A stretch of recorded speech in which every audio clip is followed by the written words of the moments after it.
Hello everyone, welcome back to my YouTube channel. आज हम बात करेंगे पल्मोनरी ट्यूबरकुलोसिस के बारे में। ये टॉपिक बहुत ही इम्पॉर्टेंट है। एग्जाम में कभी कभी इसका लॉन्ग क्वेश्चन भी आता है, कभी कभी ये शॉर्ट्स क्वेश्चन में भी पूछ लिया जाता है। So listen carefully. Video start करने से पहले एक रिक्वेस्ट है आप सभी लोगों से, प्लीज़ चैनल को सब्सक्राइब कर लें और बेल आइकन को प्रेस करना ना भूलें, जिससे आगे आने वाली वीडियोज़ के नोटिफिकेशंस आपको मिलते रहें। चलिए शुरू करते हैं। Introduction of tuberculosis. Tuberculosis is a disease caused by germs that are spread from person to person through the air that mainly involves the lungs but may spread to other organ. Tuberculosis एक ऐसी disease है which is caused by germs, जो कि germs के द्वारा cause होती है, that are spread from person to person, और ये one person to another person में स्प्रेड होती रहती है, एक व्यक्ति से दूसरे व्यक्ति में फैलती रहती है। थ्रू द एयर के द्वारा, ये हवा के द्वारा ये एक पर्सन से दूसरे पर्सन में स्प्रेड होती रहती है। That mainly involves the lungs. Basically तो ये लंग्स को इन्वॉल्व करती है, बट कभी कभी ये अदर ऑर्गन्स में भी स्प्रेड हो जाती है।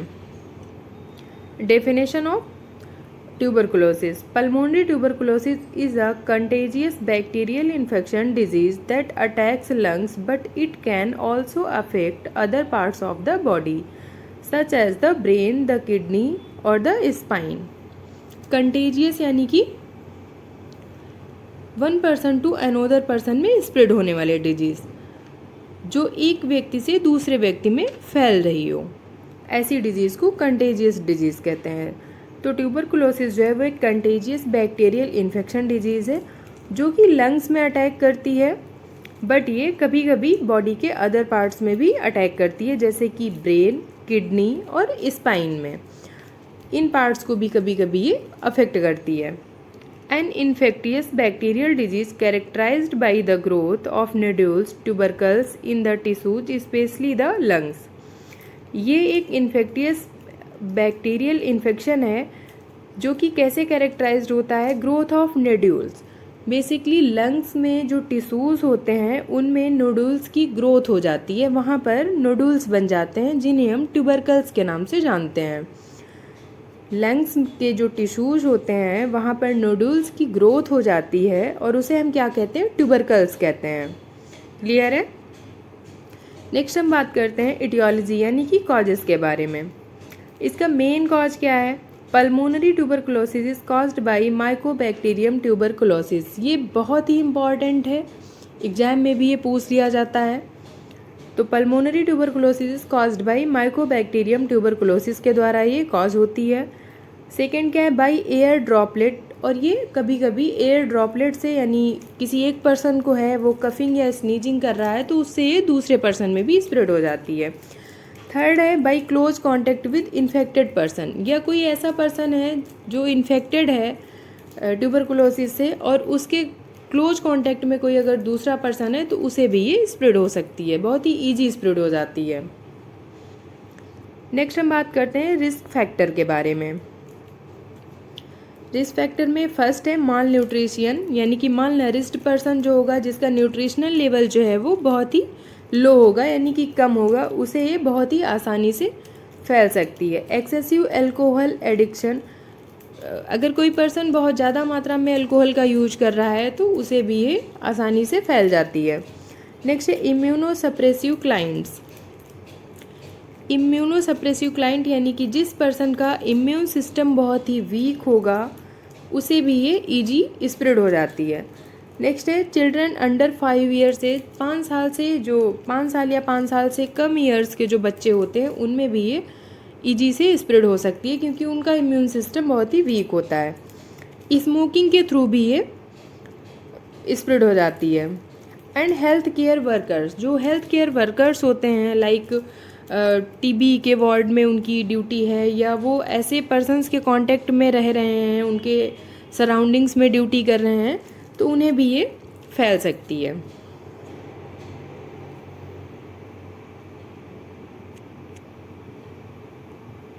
नेक्स्ट हम बात करते हैं stages of tuberculosis. So first stage है primary stage. People with weak immune system show symptoms 1 to 2 weeks after microorganism enters the body called primary infection. ऐसे पर्सन्स जिनका इम्यून सिस्टम बहुत ही वीक होता है, उनमें ये सिम्टम्स जो हैं 1 से 2 वीक में शो होने लगते हैं। यानी कि माइक्रो ऑर्गेनिज्म जैसे ही पर्सन के बॉडी में एंटर किया, उसके बाद में 1 to 2 वीक में सिम्टम्स जो हैं वो शो होने लगेंगे, तो उसे हम प्राइमरी स्टेज कहेंगे। जैसे किसी पर्सन का इम्यून सिस्टम बहुत ही वीक है, उसमें जैसे ही माइक्रो ऑर्गेनिज्म एंटर किया वो एक्टिव हो जाएगा और बॉडी जो है सिम्टम शो करना स्टार्ट कर देगी। This called primary stage. Second है लेटेंट स्टेज।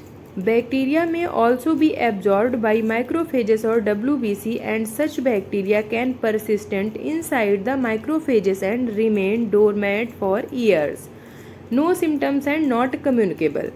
लेटेंट स्टेज में क्या होता है, बैक्टीरिया एंटर कर जाएगा बॉडी में, बैक्टीरिया एंटर तो कर जाएगा बट ये माइक्रोफेजेस या WBC के द्वारा एब्जॉर्ब कर लिया जाएगा, यानी कवरिंग हो जाएगी। बैक्टीरिया जो है उसको माइक्रोफेजेस या WBC जो है वो कवर कर लेंगे, जिसकी वजह से बैक्टीरिया जो है persistent inside the macrophages and remain dormant for years. वो सालों तक वहीं पे परसिस्टेंट रहेगा, क्योंकि उसके ऊपर माइक्रोफेजेस और WBCs की कवरिंग है। वो सालों के लिए वहाँ पे परसिस्टेंट रहेगा, जब तक बॉडी का इम्यून सिस्टम बहुत ही वीक नहीं हो जाएगा तब तक वो बाहर नहीं आएगा।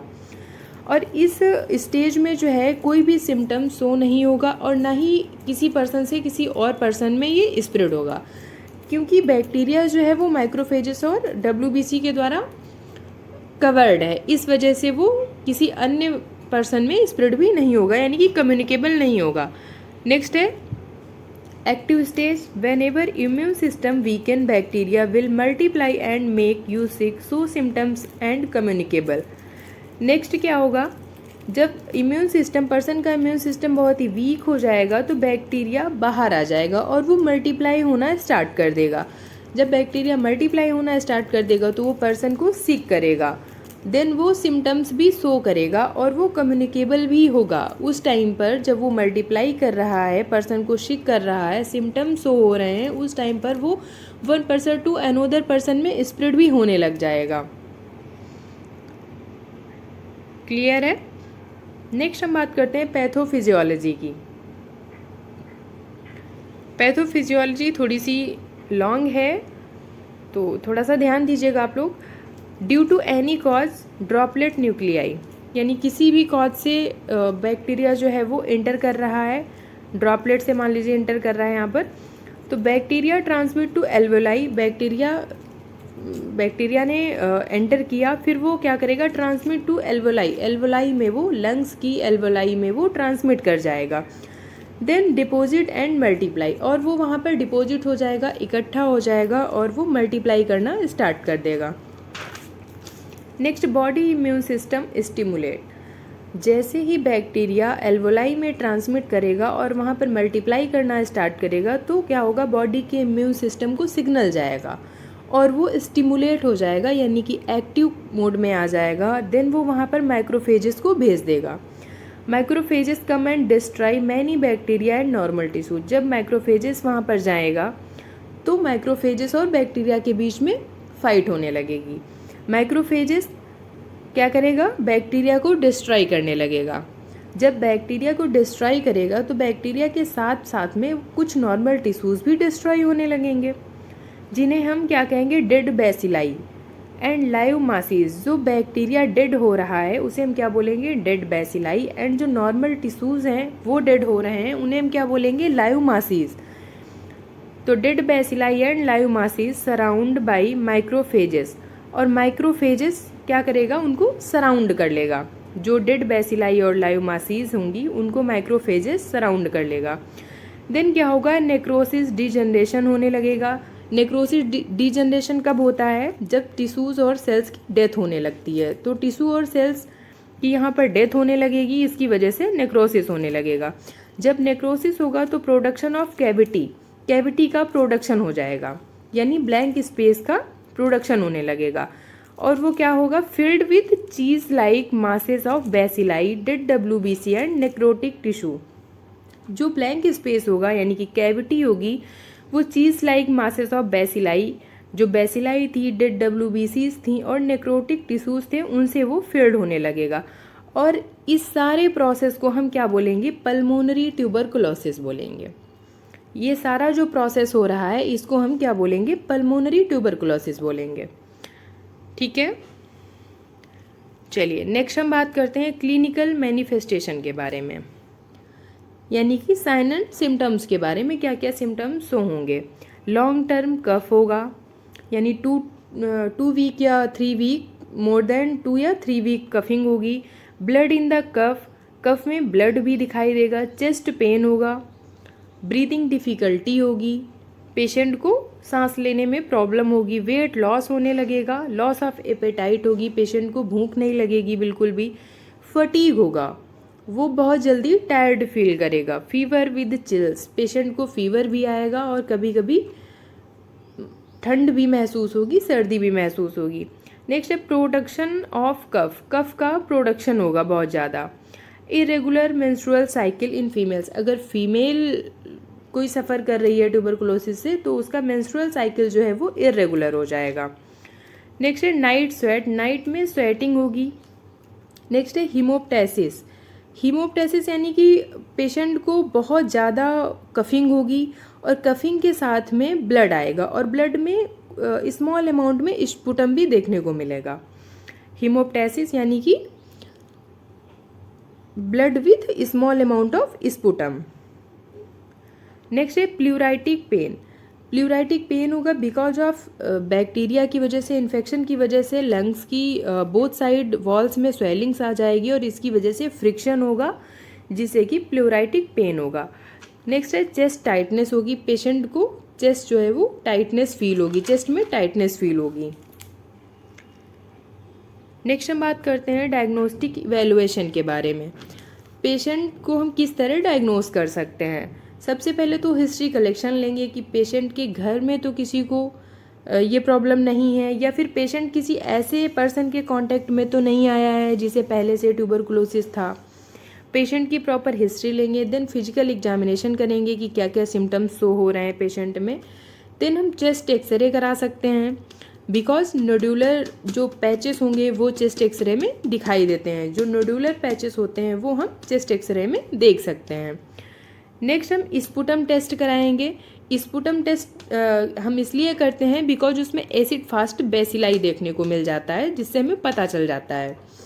नेक्स्ट हम मैंटॉक्स ट्यूबरकुलिन स्किन टेस्ट कराएंगे। इसमें हम पीपीडी को बहुत ही स्मॉल अमाउंट में इंजेक्ट करते हैं डर्मिस में, पेशेंट के हाथ की डर्मिस में, डर्मिस लेयर जो होती है उसमें हम पीपीडी को बहुत ही स्मॉल अमाउंट में इंजेक्ट करते हैं और उसके बाद में 48 to 72 आवर्स के बीच में हम साइट को चेक करते हैं कि पेशेंट में क्या सिम्टम्स दिख रहे हैं। ठीक है, नेक्स्ट है CBC complete blood count test कराएंगे और एलाइजा टेस्ट करवा सकते हैं। एलाइजा टेस्ट हम एंटीबॉडी, एंटीजन, प्रोटीन और हार्मोन्स को चेक कर सकते हैं। नेक्स्ट है मैनेजमेंट, किस तरह हम मैनेजमेंट करेंगे। टू ट्रीट इन्फेक्शन, पेशेंट को जो इन्फेक्शन है इन्फेक्शन को सबसे पहले ट्रीट करेंगे। नेक्स्ट है टू प्रिवेंट फर्दर कॉम्प्लिकेशन, यानी ट्यूबरकुलोसिस की वजह से पेशेंट को और कोई कॉम्प्लिकेशन ना हो इस चीज़ से हम प्रिवेंट करेंगे। टू रिलीव डिस्कम्फर्ट, पेशेंट को अगर डिस्कम्फर्ट हो रहा है तो हम रिलीव करेंगे। टू प्रिवेंट ट्रांसमिशन, और सबसे मेन पॉइंट है ट्रांसमिशन होने से प्रिवेंट करेंगे, किसी एक पर्सन से दूसरे पर्सन में ट्रांसमिट ना होने पाए। नेक्स्ट है medical management. Medical management first line drug है, सेकेंड लाइन ड्रग है और न्यूअर एजेंट है। कुछ जो है वो थर्ड कॉलम में न्यूअर एजेंट है। तो हम सबसे पहले बात करते हैं फर्स्ट लाइन ड्रग की। देखिए इसको लर्न करने का बहुत ही सिंपल ट्रिक है। IRUSP शॉर्ट फॉर्म में IRUSP, फर्स्ट लाइन ड्रग की IRUSP, सेकेंड लाइन की केप्ट और थर्ड लाइन की ओकरा। ऐसे आप इजी वे में लर्न कर सकते हैं। तो फर्स्ट लाइन ड्रग है जो आई मतलब isoniazid 5 mg per kg per day देते हैं। रस मतलब R for rifampicin 10 mg per kg per day. S for streptomycin 15 mg per kg per day. P for pyrazinamide 20 mg per kg per day. E for ethambutol 25 mg per kg per day. ये first line drug है IRUSP, बहुत ही easy है, एक दो बार आप try करेंगे तो learn हो जाएगी। सेकेंड लाइन ड्रग है केप्ट यानी कि kanamycin, E for ethionamide, P for para amino salicylic acid और टी फॉर थियासेटाजोन। नेक्स्ट है newer agent, O for ofloxacin, C for ciprofloxacin, next C for clarithromycin and R for rifabutin और A for azithromycin. तो ये आपकी first line, second line और newer agent की drug हैं। Mostly first line drug use की जाती हैं। नेक्स्ट हम बात करते हैं डॉट्स। ये बहुत ही कॉमन है, आप लोगों ने सुना होगा, एड्स वगैरह में भी देखा होगा। डॉट्स यानी कि directly observe treatment in short course. तो DOTS is a strategy use to reduce the number of tuberculosis TB cases. DOTS की जो स्ट्रेटजी होती है वो किस लिए यूज की जाती है? Reduce of the number of tuberculosis cases, यानी कि ट्यूबरकुलोसिस के जो केसेस हैं उनके नंबर्स को कम करने के लिए। नेक्स्ट है in DOTS health care worker observe patient as they take their medicine. DOTS में क्या होता है, हेल्थ केयर वर्कर्स जो होते हैं वो डायरेक्ट ऑब्जर्वेशन में पेशेंट को मेडिसिन जो है वो दे सकते हैं, यानी अपने सामने देते हैं। कैसे देते हैं? इसमें एक कोर्स होता है वो 6 मंथ का होता है और एक दूसरा कोर्स 9 मंथ का भी होता है। तो मेडिसिन में MSN में आपको 6 मंथ काफ़ी है। तो ये जो है 6 मंथ वाला जो कोर्स है इसमें कब क्या देते हैं वो देख लीजिए। आइसोनियाजिड, रिफैम्सिन, पैराजिनामाइड और स्ट्रेप्टोमाइसिन डेली फॉर 2 मंथ्स। ये जो 4 ड्रग्स हैं ये 2 मंथ्स के लिए कंटिन्यू यानी कि डेली बेसिस पे दी जाती हैं और फिर नेक्स्ट 4 मंथ्स के लिए आइसोनियाजिड और रिफैम्सिन दी जाती हैं। तो टोटल कितना हो गया? 4 मेडिसिन जो है वो 2 मंथ्स के लिए हैं और नेक्स्ट 2 मेडिसिन जो है वो 4 मंथ के लिए, तो टोटल 6 मंथ का कोर्स होता है ये। नेक्स्ट है नर्सिंग मैनेजमेंट। नर्सिंग मैनेजमेंट में एज अ नर्स आपका क्या रोल हो सकता है? Providing on going patient education, patient का जो ट्रीटमेंट चल रहा है उसके रिगार्डिंग पेशेंट को एजुकेशन प्रोवाइड कराना। प्रमोटिंग एयरवे क्लियरेंस, पेशेंट को एजुकेशन देना कि वो अपने एयरवे क्लियरेंस का विशेष कर ध्यान रखें, कुछ भी ऐसा ना खाएं पिएं जिससे कि उनको उनके एयरवे में प्रॉब्लम हो, यानी कुछ भी ऐसा ठंडा या गर्म एक साथ ना खाएं जिससे कि उनको प्रॉब्लम हो। Creating a plan for treatment, उनके ट्रीटमेंट का जो प्लान है उसे क्रिएट करें। नेक्स्ट है provide psychological support to the patient, और पेशेंट को साइकोलॉजिकल सपोर्ट प्रोवाइड कराएं क्योंकि ये ट्यूबरक्लोसिस की कंडीशन में पेशेंट जो होता है वो बहुत ही परेशान हो जाता है। उसको एजुकेट करें और उसके सराउंडिंग्स पीपल्स को भी एजुकेट करें क्योंकि लोग जो है मिलना, बातचीत करना, ये सब चीज़ करना, उससे अलग रहना, ये सारी चीज़ें शुरू कर देते हैं। तो इसके बारे में भी लोगों को बताएं और समझाएं। सो topic is completed. Thank you.